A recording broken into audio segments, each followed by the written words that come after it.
No livro de Joel, capítulo 2, nós vamos ler o versículo 13 em diante, e vamos também citar o versículo 28, inclusive já quero de antemão pedir desculpas a vocês, porque eu estou tossindo muito. Na verdade, o ideal não era nem eu conseguir pregar hoje, mas já pedi tanta substituição nos últimos dias, e aqui estou eu. Então, se eu tossir durante a pregação, me perdoe. Se eu falar um pouco mais baixo que o normal, me perdoe. Nicolas, aumenta o retorno aí para a gente dar um glória a Deus certinho. Mas não deixa isso te tirar o foco, porque Deus vai falar com você nessa noite, amém? Tenho certeza disso. Por que, Tiago, você tem a certeza? Porque eu não tenho uma palavra pronta. E normalmente isso acontece quando Deus quer me impedir de pregar o que eu quero pregar. E quando isso acontece é porque Ele quer falar. Joel capítulo 2... versículo 13 em diante, depois nós vamos dar um pulo. Eu vou ler aqui numa versão que, para falar a verdade, não sei que versão é essa, Késia, mas se tiver alguma diferença com o texto que está exposto na projeção, o sentido é o mesmo, e nós vamos caminhar assim. Olha o que diz a palavra, Joel capítulo 2, versículo 13: rasgai o vosso coração, e não as vossas vestes, e convertei-vos ao Senhor vosso Deus, porque Ele é misericordioso, compassivo, tardio em graça e grande em benignidade, e se arrepende do mal. Quem sabe se não se voltará e se arrependerá e deixará após si uma bênção, uma oferta de manjares e libação para o Senhor vosso Deus. Tocai a trombeta em Sião, promulgai um santo jejum, proclamai uma assembleia solene, e congregai o povo, e santificai a congregação, ajuntai os anciãos, reuni os filhinhos e os que mamam, saia o noivo da sua recâmara e a noiva do seu aposento. Chorem os sacerdotes, ministros do Senhor, entre o pórtico e o altar, e orem dizendo: poupa o teu povo, ó Senhor, e não entregues a tua herança ao opróbrio, para que as nações façam escárnio dele. Pois hão de dizer entre os povos: onde está o seu Deus? Então o Senhor se mostrou zeloso da sua terra, compadeceu-se do seu povo, e respondendo lhe disse: eis que vos envio o cereal, e o vinho, e o óleo, e deles serei fartos, e vos não entregarei mais ao opróbrio entre as nações. Eu li aqui o versículo 19, eu quero pular com você para o verso 28, por gentileza. E acontecerá que derramarei o meu espírito sobre toda a carne, vossos filhos e vossas filhas profetizarão, vossos velhos sonharão, e vossos jovens terão visões, e até sobre os servos e sobre as servas eu derramarei o meu espírito naqueles dias. Quantos querem receber um derramado Espírito Santo aqui? Esse versículo é muito interessante, ele é um dos mais repetidos de todo o Antigo Testamento, e existe uma razão bem clara para isso. Joel, ele é considerado dentre a categoria dos profetas como um profeta menor, e ele assim é chamado porque a sua produção literária é pequena. Se você for ler, por exemplo, um profeta maior como Isaías e Jeremias, também o livro Lamentações de Jeremias, que foi escrito pelo mesmo profeta, você vai ver que são livros mais extensos, ou seja, a produção literária daquele profeta foi maior. Não quer dizer que seja um profeta de mais importância, apenas que ele deixou registrado mais coisas por escrito. Portanto, Joel é um profeta menor, porque a sua produção literária ela é um pouco menor. O livro de Joel tem 3 capítulos, você lê esse livro aqui em 15 minutinhos na sua casa rapidamente. Porém, esse é um profeta muito importante. Ele é tão importante que alguns teólogos o chamam de o João Batista do Antigo Testamento. Tiago, por que João Batista é um símbolo de importância? Porque o próprio Jesus... Nicolas, aumenta lá. Aqui você pode tirar o retorno que está microfonando um pouquinho, mas aumenta para o povo aí, que eu quero dar glória a Deus e ver o povo reagir, viu? Porque o próprio Jesus, ele fala do João Batista: dentre os nascidos de mulher, ninguém é maior do que João. Rapaz, já pensou Jesus olhar para você e falar assim: ó, das pessoas que nasceram de uma mulher, ninguém é maior do que você, do que você, do que você. Seria algo muito poderoso de se ouvir, o patamar em que o próprio Jesus coloca João. E alguns teólogos vão dizer: Joel é o João Batista do Antigo Testamento. E o livro de Joel, para quem ficar curioso e quiser estudar em casa, ele é um livro que se divide basicamente em 3 partes. A primeira parte desse livro é quando o profeta Joel começa a anunciar um juízo da parte de Deus. E esse juízo é anunciado porque o povo havia se afastado do Senhor. E todas as vezes que o povo de Deus se afasta dele, Deus levanta alguém para emitir um juízo como forma de aviso. Agora, quando Deus emite um juízo, e essa é a primeira coisa que você precisa guardar no teu coração nessa noite, não quer dizer que o prazer de Deus é punir o seu povo. Na verdade, a ideia da emissão de um juízo, de uma iminente punição, é trazer o povo ao arrependimento. Eu vou te ensinar e você vai entender com muita facilidade. Se você tem ali uma criança de 1 ano e meio, 2 anos, que quer por curiosidade colocar o dedo na tomada, você fala para essa criança: fulaninho, não coloque o dedo na tomada. Mas a criança, ela é curiosa, ela quer experimentar aquilo, ela não tem noção do perigo, e ela vai lá e tenta de novo. Aí você vai lá e reclama com ela de novo: olha, papai não vai gostar, mamãe não vai gostar, titio não vai gostar, não coloque o dedo na tomada. Mas a criança insiste mais ainda, e você entende que naquele momento você precisa mudar o tom e falar: se você colocar o dedo na tomada, papai vai te castigar, mamãe vai te castigar. Eu te pergunto, quando o pai e a mãe anunciam esse iminente juízo, esta ameaça, o desejo do pai é que o filho coloque o dedo na tomada para ele punir o filho, ou impedir o filho de colocar o dedo na tomada? Segunda opção.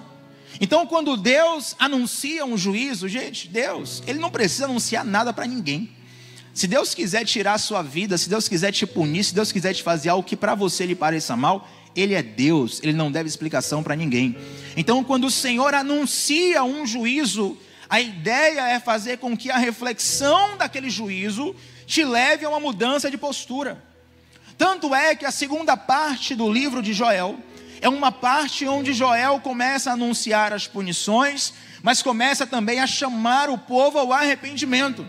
Se eu pudesse resumir o livro de Joel em poucas palavras, o livro inteiro é basicamente o seguinte: Deus dizendo: olha, eu vou enviar o devorador, eu vou enviar o cortador, eu vou enviar o migrador, eu vou enviar gafanhotos. E essa palavra gafanhotos, o sentido naquele momento é porque toda a economia estava envolta à agropecuária. Então diversas nações padeciam de fome, porque eles plantavam, e na hora da colheita uma nuvem de gafanhotos estragava toda a plantação. Então Deus está dizendo: eu vou enviar o cortador, o devorador, o migrador, exércitos inimigos vão acabar com você, vai acontecer isso, mas se você se arrepender, tem coisa boa por aí.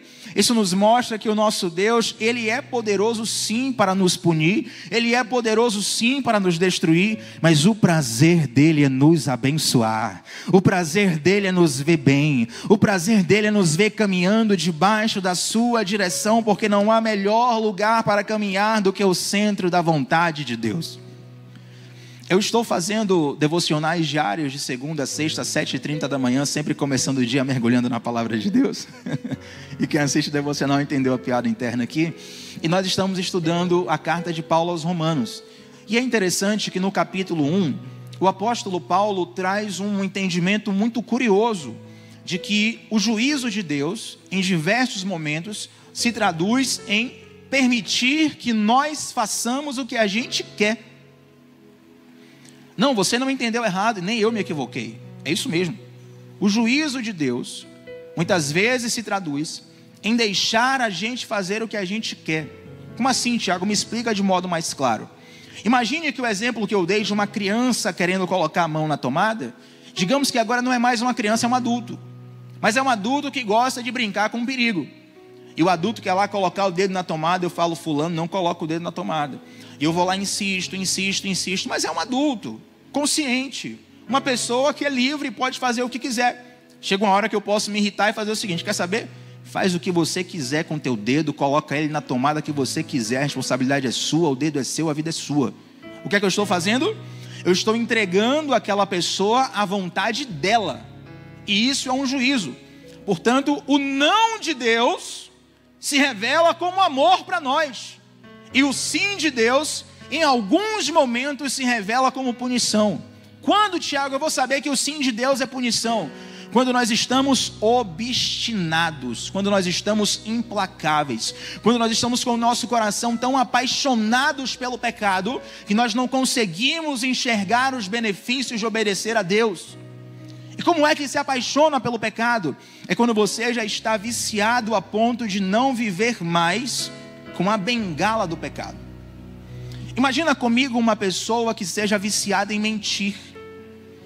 Um mentiroso, quanto mais, uma pessoa viciada em mentir, ela faz isso porque a mentira, ela costuma trazer benefícios e vantagens para o mentiroso. Então você mente, você consegue uma promoção no trabalho. Você mente, você consegue fazer uma venda. Você mente, você consegue um encontro com a pessoa que você gosta. Você mente, você consegue uma reputação. Então a pessoa vai se viciando em mentir e se apaixona pela mentira, a ponto de não conseguir mais deixar de mentir. E se você conhece pessoalmente alguém que é um viciado em mentira, você vai atestar o que eu vou dizer aqui agora. O viciado em mentira, ele começa a mentir até quando ele não precisa. O cara não precisa, velho, você não vai ganhar nada mentindo, mas ele está tão viciado em mentir, que ele não consegue mais viver sem aquilo. Então ele vai ficando obstinado, e ele não consegue observar a voz de Deus. Na verdade, vou até mudar a palavra aqui.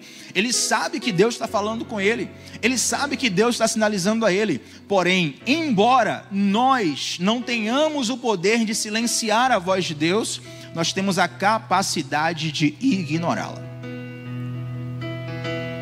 Ninguém aqui é poderoso o suficiente para silenciar a Deus. Mas você pode ignorar. Você pode fingir que Deus não está falando contigo. Então, quando você começa a fingir que Deus não está falando contigo, de repente Deus te entrega a sua própria vontade. E aí você quebra a cara. Mas até o juízo de Deus é um ato de amor. Porque muitas vezes quando nós quebramos a cara, é quando finalmente vamos abrir os olhos e perceber a besteira que nós estamos fazendo. Perceber o caminho errado em que nós estamos caminhando. Muitas vezes é quebrando a cara que nós temos um encontro verdadeiro com Deus. Se eu desse o microfone aqui para cada um contar a sua história, o seu testemunho de vida, eu te garanto, 99% vai dizer que o seu encontro com Deus foi no seu pior momento da vida. Porque no fundo do poço, o fundo do poço ele te humilha, ele te esmaga, ele quebra seu orgulho, e você até por falta de opção, corre para Deus. Então até o juízo de Deus é amoroso. Quando Deus emite um juízo, essa ira de Deus, esse juízo de Deus também é pedagógico. Então Deus está falando para o seu povo: olha, algo ruim virá sobre vocês, se vocês não se arrependerem. E de repente o profeta Joel, ele começa a falar sobre promessas do Senhor. E essa promessa que eu li no versículo 28, ela é uma das promessas mais desejadas de todos os tempos. Esse versículo é o versículo mais pregado quando se fala de avivamento, quando se fala de batismo no Espírito Santo, quando se fala de fogo, de glória, de unção, de poder. É o chamado derramarei o meu Espírito sobre toda a carne. E tem uma razão para isso. Nós nascemos num tempo onde o Espírito já foi derramado sobre toda a carne. Mas isso aqui, quando foi declarado, era um escândalo. Vocês estão aí, sim ou não? Ih, o pessoal dormiu, Isaac. Vamos mudar Dá uma acordada no pessoal aí. Aí, glória a Deus. Vocês estão aí, sim ou não? Tecladista é o anestesista da cirurgia, não tem jeito. E é interessante que antigamente, enquanto esse versículo foi declarado, enquanto essa profecia foi emitida, o Espírito não era derramado sobre toda a carne. O Espírito de Deus vinha sobre pessoas específicas, inclusive ele vinha sobre o profeta profetizava, depois o Espírito ia embora. Não era todo mundo que tinha o Espírito de Deus. Esse derramar sobre toda a carne começa a ocorrer de fato em Atos capítulo 2, séculos depois, quando aí todo tipo de pessoa começa a experimentar o Espírito de Deus. Quem tinha o Espírito de Deus, nesse momento onde essa palavra foi profetizada, eram ou profetas, ou sacerdotes, ou reis, ou pessoas bem específicas. Por exemplo, se você for estudar a história de Sansão, que é conhecido como o homem mais forte da história, você vai ver que os grandes feitos de Sansão, como por exemplo, arrancar sozinho o portão de uma cidade, matar 100 soldados inimigos sozinhos. E esses grandes feitos dele era quando o Espírito possuía ele. A Bíblia fala, o Espírito se apoderava de Sansão, e Sansão fazia isso, aquilo outro. Então, pelo poder do Espírito, ele fazia algo extraordinário. Então, quando Joel está dizendo aqui que os seus servos e suas servas receberão o Espírito, eu mostrarei prodígios no céu e na terra, os vossos filhos, vossas filhas profetizarão, vossos velhos sonharão, seus jovens terão visões. Basicamente, o profeta está dizendo no seu idioma, na sua linguagem, que todo tipo de pessoa receberá o Espírito de Deus. Então você, sendo judeu, sendo gentio, sendo branco, sendo negro, sendo alto, sendo baixo, sendo gordo, sendo magro, sendo brasileiro, sendo estrangeiro, não importa, você pode hoje receber o Espírito Santo de Deus e ter esse relacionamento direto com Deus. Só que muitas vezes nós tratamos o Espírito de Deus como um caixa eletrônico. Você só vai ao caixa eletrônico quando tem uma necessidade. Precisa sacar um dinheiro. Eu nunca vi ninguém apaixonado pelo caixa eletrônico. Olha, Tiago, vou montar uma cabana aqui do lado do caixa eletrônico. Vou tirar uma selfie com o caixa eletrônico. Vou colocar aqui em relacionamento sério com o caixa eletrônico no Facebook. Rapaz, eu estou amando o caixa eletrônico porque a cor dele, a função dele, o botão dele, esqueça isso. Você vai no caixa e aqui no Brasil você sai correndo o mais rápido possível para evitar a saidinha, né?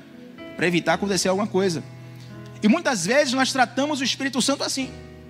Tratamos o Espírito Santo como alguém onde só recorremos quando temos uma necessidade urgente. Eu lembro de uma pessoa que me pediu uma ajuda, e eu perguntei para essa pessoa, você já orou a Deus? A pessoa falou, não, Tiago, eu não quero incomodar a Deus não. Por enquanto, acho que estou mexendo nos pauzinhos aqui e tal. Se precisar, eu oro. Eu falei, pelo amor de Deus. Que loucura é essa? Foi Satanás que abriu tua mente, você dormindo, e colocou esse pensamento aí. Você tem oração, irmão, você tem um poder de orar, falar com Deus diretamente. Você, mas eu não vou incomodar Deus, esqueça isso. Deus é onisciente, onipotente, onipresente. Ele é socorro bem presente na hora da angústia. Ele está disponível a hora que você quiser. Mas a pergunta é, será que você está disponível quando Deus quer? Porque muitos querem um derramar do Espírito Santo como uma manifestação de poder. Tiago, eu quero poder, eu quero provisão, eu quero um milagre. Mas a primeira coisa que o Espírito Santo de Deus faz na vida de alguém quando ele é derramado é começar a transformar o caráter da pessoa. E essa transformação sempre começa com um sentimento de arrependimento. Quando nós oramos a Deus, uma das funções da oração é sensibilizar o nosso coração. Teve uma pessoa que alguns dias atrás abriu uma caixinha de perguntas no Instagram. E a pessoa fez uma pergunta muito interessante. Perguntou assim, se Deus sabe de tudo, por que nós precisamos orar? Aí eu pensei, rapaz, pergunta interessante, né? Se Deus sabe, não, mas eu pensei, se Deus sabe de tudo, por que nós precisamos orar? Porque quem precisa da oração não é Deus, somos nós. Mas na hora que eu pensei, como vou responder para essa pessoa, me veio uma historinha na mente muito clara, eu nunca tinha pensado nisso antes. Aí eu respondi para a pessoa o seguinte, se Deus, que sabe de tudo, chegar na sua casa e for conversar com você, você vai deixar de conversar com ele só porque ele já sabe de tudo? Pelo contrário, por ele saber de tudo é que eu vou conversar com ele mesmo. Falar, Deus, por que o Vitória perdeu o Palmeiras?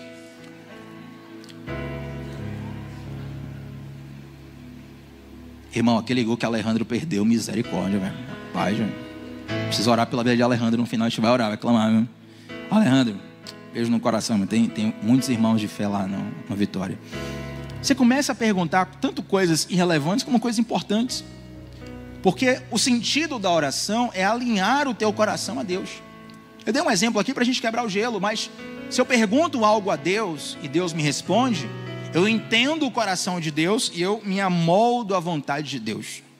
Agora imagina que loucura se fosse você estivesse numa mesa com Deus, conversando tete a tete, e Deus te falasse uma coisa, você diz, não Deus, eu prefiro outra coisa.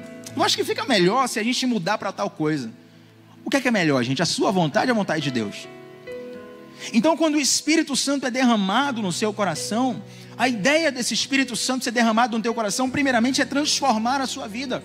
E essa transformação, ela começa com um sentimento de arrependimento. Sabe por quê? Porque o Espírito Santo, ele é persuasivo. quando a pessoa está sem aliança com Deus, preste bastante atenção. Abri agora um parêntese aqui, consultoria profunda isso aqui. Quando a pessoa está distante de Deus, sem aliança com Deus, ela acha que quem está na igreja está perdendo tempo, né? Eu já ouvi tantas vezes.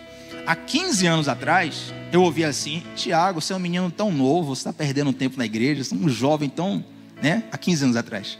Hoje em dia, né? Um careca, tão careca, perdendo tempo. Rapaz, eu olhei aqui para o telão, na hora apareceu tudo aqui, né, irmãos? A luta, a peleja. Poxa, você é uma pessoa tão bonita, uma pessoa tão talentosa, uma pessoa tão isso, uma pessoa perdendo tempo na igreja. Porque crente não pode fazer isso, crente não pode fazer aquilo, crente não pode fazer tal coisa, crente não pode fazer tal coisa. Porque a pessoa ainda não teve um encontro com Deus. Então ela acha que a vida do crente é passar a vontade de pecar. Ela acha que o crente está ali, querendo pecar, mas não peca porque vai para o inferno. Mas quem realmente teve um encontro com Deus, pode até passar por tentações, porque a nossa natureza é carnal, amém?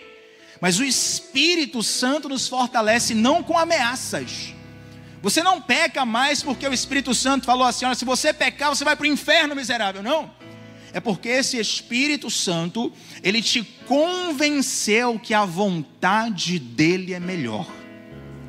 É como você chegar para um terapeuta e falar assim: terapeuta, hoje quase que eu quebro tudo em casa, e quando eu sair daqui, se eu não mudar de mente, eu vou quebrar tudo, eu vou acabar tudo, eu vou mandar aquela mensagem, eu vou fazer aquela coisa, eu vou tirar minha própria vida, eu vou destruir a vida de fulano de tal. Aí o terapeuta começa a conversar com você, no final da conversa ele está assim: rapaz, é verdade, é melhor perdoar. Isso, um terapeuta.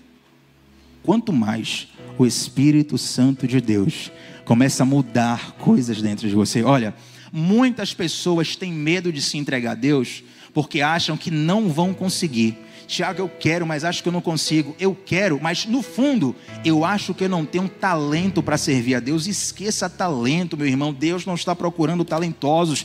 Deus está procurando pessoas fracas, que reconheçam as suas fraquezas, porque o poder de Deus se aperfeiçoa na nossa fraqueza. Não é o quanto você é forte o suficiente para ser crente, para ir para a igreja, para pegar uma Bíblia, para pregar a palavra, para fazer isso, para fazer aquilo. É o quanto você consegue dizer: Deus, me ajuda, porque sem ti eu não consigo mais. Então o Espírito Santo de Deus começa a persuadir o nosso coração. E essa persuasão, muitas vezes, vem em forma de sentimento. Não vem com uma argumentação, como numa petição de um advogado por escrito, dos fatos, do direito, o pedido. Mas ele vem com um sentimento que é transformado. Eu estava conversando com os irmãos da Mício, equipe de missões aqui da igreja, estávamos tendo uma aula, e eu falando sobre como é importante contemplar. A contemplação é uma disciplina espiritual. E a contemplação, eu costumo dizer que é basicamente uma oração em silêncio, porque a gente associa muito a oração a falar, mas a oração também envolve você se calar para ouvir a voz de Deus. Envolve você se calar, porque se calando, a maré dentro de você amansa um pouco. A pressão abaixa um pouco. Você fica mais tranquilo, e mais tranquilo você consegue perceber coisas que você não percebia antes. Então, por exemplo, quando você está numa contemplação, já aconteceu isso comigo. Eu fui contemplar certa vez, cheio de ódio no coração. Fui contemplar porque achava, não, porque é o certo, né? Contemplava acontecer alguma coisa aqui, mas Deus, rapaz, a situação está complicada aqui, eu chateado, estou frustrado, estou irritado, estou bolado. Eu não falei isso com a boca, mas o meu sentimento basicamente era: Deus, se eu não mudar isso aqui agora, eu vou tomar minha providência. Que aí eu não tinha palavras para orar a Deus, porque eu não conseguia expressar diante de palavras o que eu estava sentindo. Quem já sentiu assim, gente? Você vai orar diante de Deus, rapaz, não tem nem palavra para poder expressar o que eu estou sentindo. Aí você bota uma música, que às vezes fala o que você está sentindo, que às vezes te conecta com Deus. Você está num ambiente, está contemplando, está diante da natureza. E aí depois desse momento de contemplação em específico, eu pensei: quer saber de uma? Deixar para lá. Enquanto eu contemplava, enquanto eu me calei diante de Deus, Deus começou a mudar algo no meu coração. Não me pergunte como, eu não sou Deus, não sei explicar. Eu sei que eu me coloquei diante de Deus, confessando os meus sentimentos terríveis, confessando os meus desejos ruins, confessando toda a podridão que havia dentro de mim, e por entregar quem eu sou a Deus, Deus transformou este quem eu sou e me devolveu de volta melhorado. Todas as vezes, aleluia, que você se relaciona com o Espírito de Deus, Deus ele te devolve transformado. É por isso que ter um relacionamento profundo com Deus, Ele vai te levar a você se arrepender de muitas coisas e a você mudar a sua mente sobre muitas coisas. Agora, nós precisamos entender algo muito interessante que está aqui no livro de Joel. Quando Joel escreveu esse livro, obviamente ele não dividiu o livro em capítulos e versículos. Quem fez essa divisão posterior foi alguém, para poder nos ajudar a ler a Bíblia melhor. Já pensou, irmão, se não tivesse capítulo e versículo? Ele ia falar, abre na tua Bíblia aí, na página 800 e tanto. Tiago, mas minha versão é diferente, aqui é na minha 600, aqui é loucura. Então o editor que dividiu depois. Mas quando Joel estava profetizando e a profecia dele foi registrada, esse registro foi um registro direto. Versículo 13, 14, 15, 16, 17, 18, até o 28. Foi um registro direto, corrido, onde Joel está declarando ali a palavra de Deus. Quando chega no auge do versículo 28, olha só, e acontecerá depois dessas coisas, que eu derramarei o meu espírito sobre toda a carne. Depois de que coisas, Tiago? E eu quero te convidar novamente a ler o versículo 13 agora com outro olhar. Olha o que diz o versículo 13. Joel capítulo 2, versículo 13. Rasgai os vossos corações e não as vossas vestes. Quantos querem receber o derramamento do Espírito Santo aqui? Quantos querem chegar em Joel 2, 28 aqui? Mas para você chegar em Joel 2, 28, você tem que passar no posto de Joel 2, 13. Você tem que rasgar o coração. E é interessante que rasgar o coração e não as vestes traz um contraste bem curioso com a cultura da época. O que era o rasgar as vestes? É algo que até hoje em Israel é feito em momento de luto, em momento de tristeza. Se, por exemplo, um judeu perde um parente próximo, esse parente falece, ele rasga um pedaço das suas vestes na hora. Pode ser a camisa mais cara que for, ele rasga a camisa e ele fica com aquela camisa rasgada em sinal de luto. Naquela época onde Joel escreveu, as pessoas não só rasgavam as suas vestes, mas se vestiam de panos de saco e cinza. Pegava cinza, jogava sobre a cabeça em sinal de luto. Esse era um ritual onde você demonstrava tristeza pelo seu arrependimento. Agora imagina você chegar numa sinagoga, numa igreja, onde Deus está. Aí você vem, rasga as suas vestes, coloca panos de saco, coloca cinza sobre sua cabeça. Está todo mundo achando, rapaz, fulano de tal está super quebrantado, né? Rapaz, olha ali. O cara é o super crente, olha como ele se quebranta, que coisa linda. Aí Deus chegar para a pessoa e falar assim, rasga o teu coração e não tuas vestes. O que Deus está dizendo é o seguinte, a tua entrega, ela não pode ser só ritualística, ela precisa ser sincera. Por que para chegar em Joel 2, 28, você tem que passar por Joel 2, 13? Porque isso aqui vai ser o definidor do que você vai receber da parte de Deus. Esqueça tudo, pare de perder tempo. Se você não se entregar completamente ao Senhor, de todo o seu... É por isso que a maioria das pessoas encontra a Deus no pior momento da sua vida. Porque quem já perdeu tudo, não tem mais medo de perder nada e finalmente se entrega. Só que infelizmente, muitas vezes a gente vem para a igreja, a gente acha que tem uma aliança com Deus, que tem um relacionamento com Deus, mas a gente não se entregou por inteiro. E aí Deus vai dizer assim, rasga o teu coração e não as suas vestes. O que seria o rasgar as vestes de um brasileiro? É colocar o nome no círculo de oração. Irmão, quando dá ruim, você chama o pessoal do círculo de oração, né? Não tem jeito, é o pedido dos universitários. É você rezar uma reza que você não, essa reza aqui vai dar certo. Não, se eu fizer tal ritual, se eu for para tal culto, se fulano de tal colocar a mão na minha cabeça. Tudo isso só adianta se você rasgar o teu coração. Agora, se eu rasgo as minhas vestes, se eu rasgo essa minha jaqueta, amanhã eu posso comprar outra. Se eu rasgo essa camisa, eu posso comprar outra amanhã. Aí se você rasga o teu coração, vai ser uma ferida eterna. Deus está dizendo que nós precisamos ter uma entrega definitiva para Ele. Aí talvez você diga assim: rapaz, Tiago, você está falando aí, estou lembrando de fulano de tal. Você não tem que lembrar de ninguém não, irmão. Você tem que olhar para o teu coração, porque Deus está falando contigo nessa noite. Eu queria gritar, eu queria berrar, eu queria pular, mas a palavra de Deus diz que a voz do Senhor é voz de muitas águas. Às vezes as muitas águas são aquelas ondas fortes do Havaí, mas às vezes são águas mansas, tranquilas, que não encontram barreira no nosso coração. Você sabe que você precisa se entregar mais para Deus. Rasgue o teu coração, para você ser cheio do Espírito. E quando o Espírito Santo entrar na sua vida, e ele te mover ao arrependimento, ele vai começar a mexer também nas suas emoções. E ele vai começar a confrontar as suas emoções.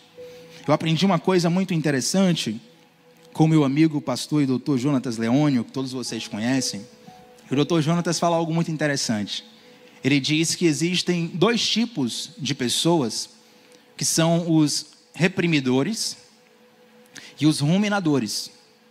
Esses dois tipos fazem parte de uma natureza humana que é caída. Os reprimidores e os ruminadores. Só para você acordar, que eu já estou terminando, mas para você não dormir. Cutuca a pessoa que está do seu lado e fala assim: você é um reprimidor ou um ruminador? O pessoal está dormindo mesmo, velho. Sacode aí, sacode aí. Você é um reprimidor ou um ruminador?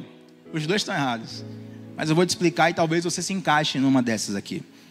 O reprimidor, de modo bem resumido, que a gente já está encerrando a palavra, de modo bem resumido, o reprimidor é alguém que é inclinado a não sentir as emoções que estão ali. É a pessoa que dá um jeito de ignorar a emoção e seguir em frente. E quantas vezes, inclusive, a gente usa a fé para poder ser um reprimidor?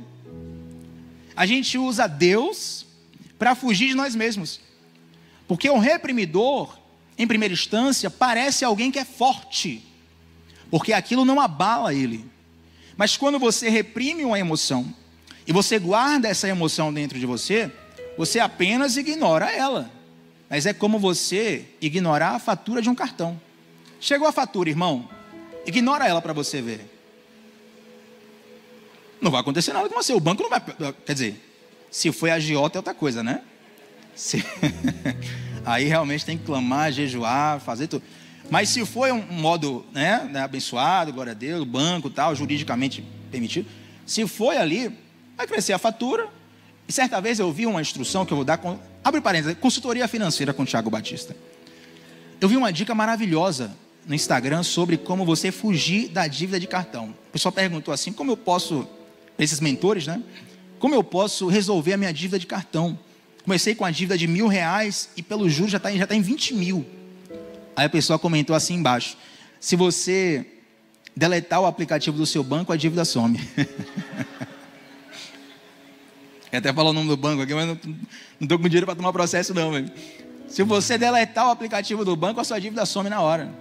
Se você de fato deletar o aplicativo do banco, não vai acontecer nada com você.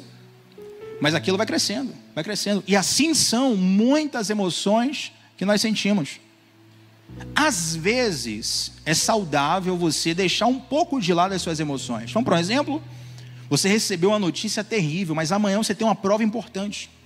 Então é até saudável você, olha, vamos dar um timing aqui, deixa eu fazer essa prova, me focar. Mas depois você precisa se debruçar sobre isso.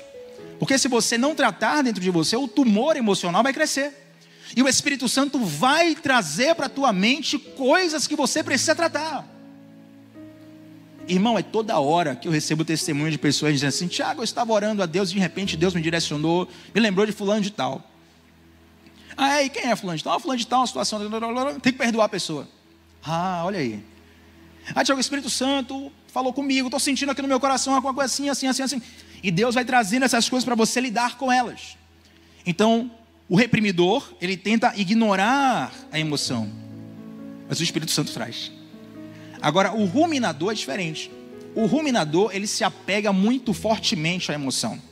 E ele até descola a emoção do fato e abraça aquela emoção de modo errado. Eu vou dar um exemplo para você. Digamos que no seu trabalho, você faz uma missão ali, você faz pratica alguma coisa no teu trabalho e deu errado, o projeto deu errado.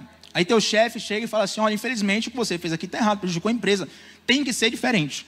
Então você toma um choque ali, e você agora vai descolar a emoção do fato. O que é descolar a emoção do fato? O teu chefe falou que você fez o trabalho errado. Aí você já começa a se achar um nada. Ai meu Deus, eu não presto para nada. Não, não foi isso que o seu chefe falou. Ninguém te falou isso. Só que você descolou a emoção do fato, abraçou o fato, abraçou a emoção, namorou com a emoção, casou com a emoção, está abraçado com a emoção e está ruminando a emoção ali o tempo todo. E aí vem complexo de inferioridade, complexo de culpa, uma série de coisas. E sabe qual é uma grande tragédia do ministério profético hoje? O ministério profético dos 5 é o que eu mais amo. Sabe qual é uma grande tragédia do ministério profético hoje? Pessoas que querem se encher de Deus no espírito, mas ignoram o trabalhar de Deus nas suas emoções. O resultado são pessoas que até operam milagres, até cantam bem, até pregam bem, até manifestam o poder de Deus, porque Deus é misericordioso, Ele usa quem Ele quiser, a hora que Ele quiser. Mas embora a pessoa tenha, entre aspas, um relacionamento com Deus profundo, as suas emoções não estão tratadas, e uma hora a bomba vai estourar. Tanto o reprimidor, quanto o ruminador, eles precisam se tornar redimidores. Para você redimir uma emoção, você precisa entregar ela. Entregar ela a Deus. Lidar com ela, chamar ela pelo nome certo e agir com ela conforme Deus agiria. Quantas vezes algo que alguém te fez, e talvez você tenha até razão na situação, mas alguém mexeu com você, te deixou muito triste, te deixou chateado, uma mágoa tomou conta do teu coração, enfermidades que acabam até atacando o corpo por conta de questões emocionais, e você não consegue celebrar e prosperar e desfrutar da vida porque tem algo mal resolvido dentro de você. E o Espírito Santo, ele não vem só para te fazer falar em línguas, ele não vem só para te fazer profetizar, ele não vem só para que você opere em milagres e faça coisas sobrenaturais, porque ele faz isso também. Mas não adianta nada ganhar o mundo e perder a sua alma. Quando o Espírito de Deus é derramado sobre você, Deus vai trazer à tona coisas que precisam ser bem resolvidas. E enquanto você não se resolver com isso, muitas coisas ficarão travadas diante de você. Sabe por quê? Porque emoções mal resolvidas, elas são como danos no fundamento de um prédio. Você teria coragem de comprar um apartamento na planta? Tem corretor aqui, né? Ali Priscila, corretora. Quem é que mais corretor? Vou fazer propaganda grátis aqui. Pedro corretor ali, o pessoal ali, ó, tá vendo? Que vão me abençoar com um apartamento gratuito. Agora, brincadeira, gente. Mas você teria coragem de comprar um apartamento sabendo que o fundamento daquele prédio está profundamente comprometido? Ninguém, gente. Ninguém. Na verdade, se o fundamento está comprometido, o certo seria nem construir o prédio. Olha, resolve aqui primeiro o fundamento. E fundamento é interessante, porque o fundamento muitas vezes é a única parte do prédio que você não vê. Você vê parede, você vê teto, você vê telhado, você vê o acabamento, você vê a porta, você vê a escada, mas fundamento está escondido. Quantas coisas dentro de nós estão escondidas e nós ignoramos por estarem escondidas, mas uma hora começa a fazer efeito. Então, enquanto você não se resolver aí dentro, Deus não deixa o prédio crescer. Por quê? Porque se o prédio crescer, Deus vai estar promovendo uma tragédia. E Deus não quer promover tragédia, Deus quer promover você como uma bênção. Então, antes de Deus te usar, Ele vai buscar resolver você. E resolver você tem a ver com confrontar você, com trazer emoções à tona, com trazer questões mal resolvidas à tona, com ajustar você conforme a palavra de Deus. Como o pastor Azaf falou aqui na segunda-feira, eu achei lindo. E eu sempre brinco no meu devocional, no final, eu falo assim, olha, comenta aqui qual a parte que mais ficou no teu coração desse devocional. Aí o pessoal comenta. E se eu fosse comentar a pregação do pastor Azaf da segunda, a parte que mais ficou no meu coração foi a parte que ele falou assim, ó, você precisa ser um cristão leve. E ele falou sobre ser leve justamente quando você resolve o seu passado. Você se torna alguém pesado quando se torna alguém mal resolvido. Imagina uma casa com cômodos. E eu sei que eu estou me repetindo aqui, mas propositalmente, eu sinto que o Espírito de Deus me conduz a isso. Uma casa com cômodos, e num quartinho específico, o quarto está tão sujo que você prefere trancá-lo do que abrir e limpar. Afinal de contas, vai chegar uma visita, não dá tempo. Aí você deixa lá fechado. O quarto vai melhorar ou piorar, gente? Vai feder tanto que daqui a pouco vai estar fedendo a casa inteira. Assim também tem pedaços, parte da nossa vida, que se nós não abrirmos aquele compartimento, limparmos aquela parte, daqui a pouco a vida inteira vai estar sendo abalada por conta daquela questão não resolvida. O Espírito Santo de Deus está dizendo para você: rasga teu coração. Mas Senhor, rasgar o coração dói. Rasga teu coração. Mas Senhor, rasgar o meu coração me expõe. Rasga o teu coração. Mas Senhor, rasgar o meu coração pode fazer fulaninho pensar algo de mim. Rasga teu coração e não as suas vestes, porque enquanto você rasgar só as suas vestes, você não vai ser bem resolvido. Mas quando você rasgar o teu coração, quando você colocar a tua vida em minha mão, quando você se entregar totalmente a mim, eu vou te resolver, e vou te fazer um testemunho vivo aqui nessa terra, e vou te fazer uma bênção de Deus aqui nessa terra. Quando você chegar lá na eternidade, talvez vocês vão ficar chocados. Por quê, Tiago? Porque você vai se encontrar com Jesus que vai ter as cicatrizes nas suas mãos. Mas Tiago, Jesus não vai estar com o corpo glorificado? Vai, as cicatrizes dele permanecerão lá. Tanto que Tomé perguntou: só acredito se ver a cicatriz. Jesus falou: Tomé, olha para a cicatriz, beija a cicatriz, abraça a cicatriz, está aqui, ó, tem cicatriz para dar e vender. Porque cicatriz é prova de uma ferida que foi fechada e que você venceu. Ah, Tiago, mas eu tenho vergonha de uma determinada cicatriz, porque ela é um pouco feia, porque ela é isso, porque ela é aquilo. Não. Em lugar de vergonha, a Bíblia fala que Deus nos dará dupla honra. E hoje o que é motivo de vergonha para você, porque está mal resolvido, quando você se entregar totalmente a Deus, vai ser o testemunho mais forte que você vai carregar, vai ser a história mais impactante que você vai contar, vai ser aquilo que as pessoas vão olhar e vão dizer: verdadeiramente Deus transformou aquela vida. E nos últimos dias, depois dessas coisas, eu derramarei o meu Espírito sobre toda a carne. O Espírito de Deus não é para um profeta famoso apenas, não é para um pregador famoso apenas, não é para alguém que canta muito bem. Tiago, quando fulano canta eu me arrepio todo, glória a Deus por isso. Mas o Espírito Santo é para toda a carne, para todo aquele que se entrega de verdade a Deus, que rasga não só as suas vestes, mas também o seu coração. Amém? Vamos ficar de pé. Quero chamar o ministério de louvor aqui nessa noite.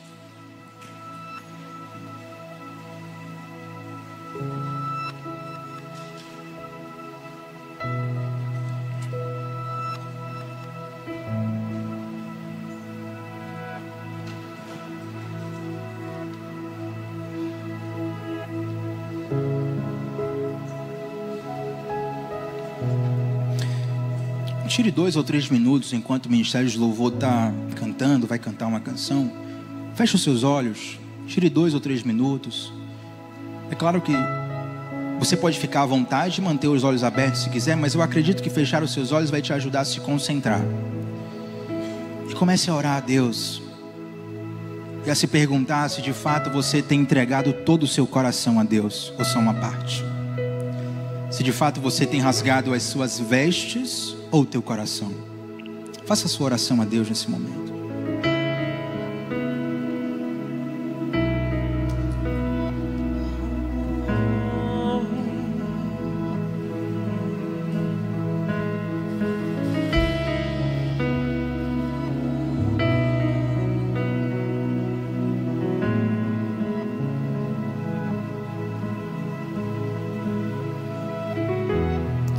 Neste lugar, Tu és real.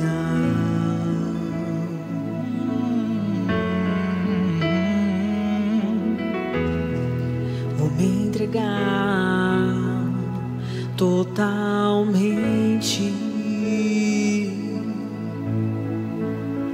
Aleluia. O Teu toque abrir os olhos do meu coração,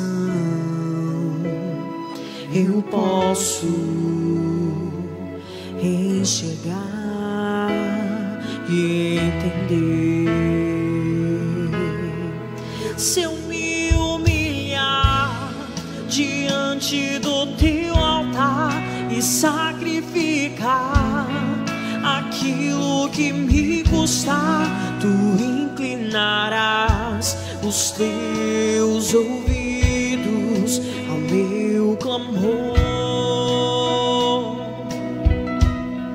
Mas vale um dia no centro do teu querer, que toda a vida seja mais te conhecer. Tu és minha fonte, minha colheita, minha herança.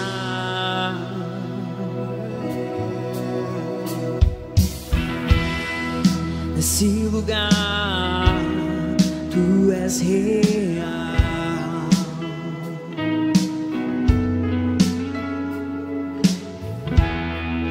Vou me entregar totalmente.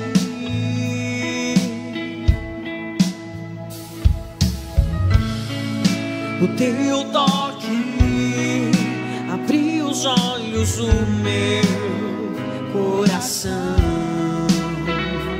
Eu posso enxergar e entender. Oh, cante isso. Se eu me humilhar diante do teu altar e sacrificar aquilo que me custar, tu inclinarás os teus ouvidos ao meu clamor. Mas vale um dia no centro do teu querer, que toda a vida seja mais te conhecer. Tu és minha fonte, minha colheita, minha herança. A minha fonte, A minha fonte é o teu amor, minha colheita é o teu amor, minha herança é o teu amor.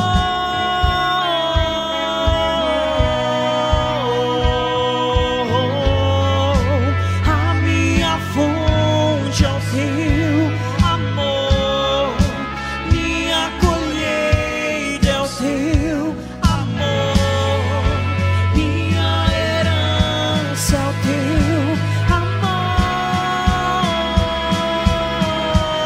Se eu me humilhar diante do teu altar e sacrificar aquilo que me custar, tu inclinarás os teus ouvidos.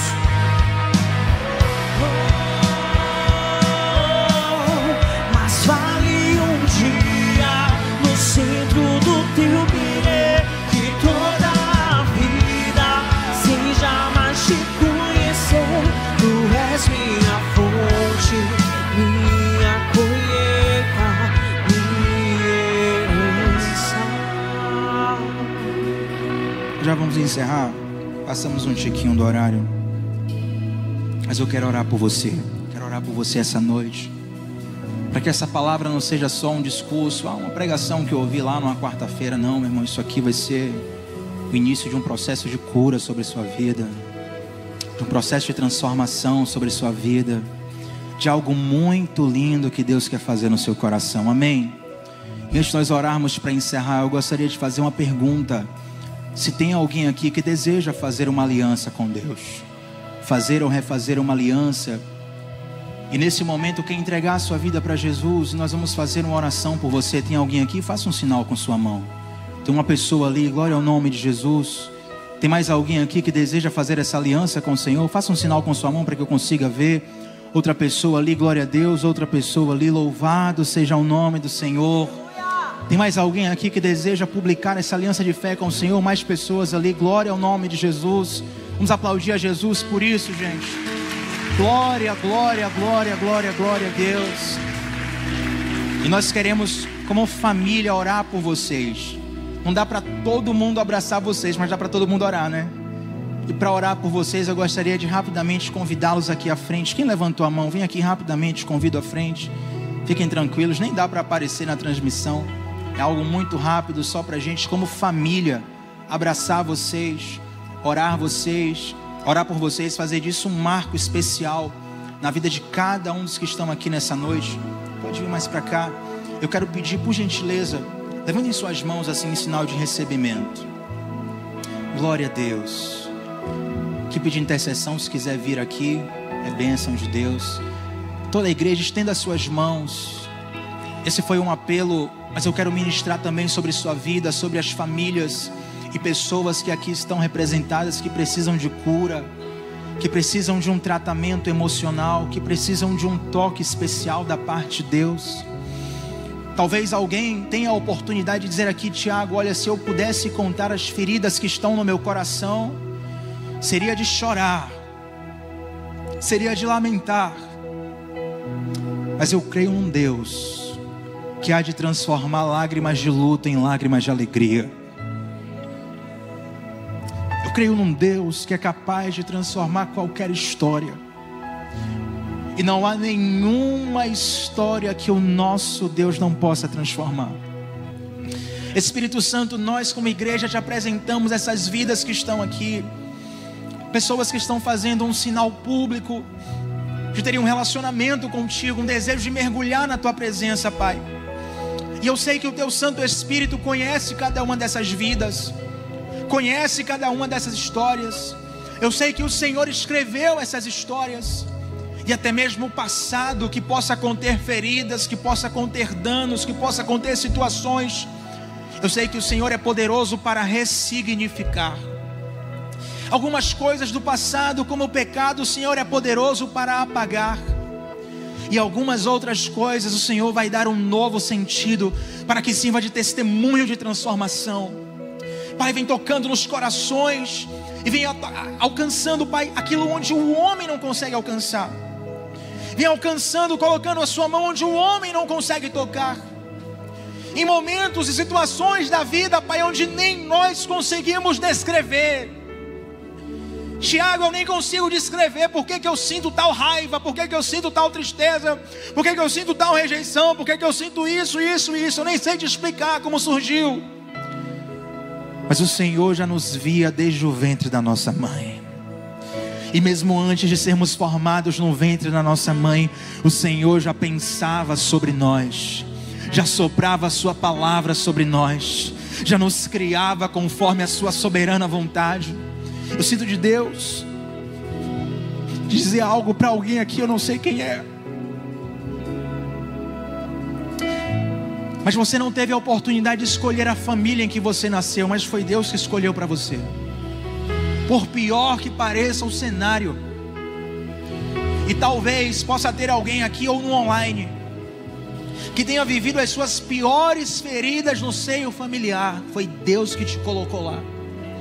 E tenha certeza que nem tudo você entenderá, mas nós servimos a um Deus que em todo o tempo nós podemos confiar. Eu já vi as piores situações possíveis, e eu já vi Deus agir em todas elas. E eu profetizo, como diz aquela música do Rodolfo, que das suas feridas sairão poder para curar, que das suas cicatrizes sairá um testemunho que vai salvar pessoas. E que aquilo que precisa ser transformado pelo Espírito de Deus, hoje vai ser transformado na sua vida, amanhã vai ser transformado através da sua vida.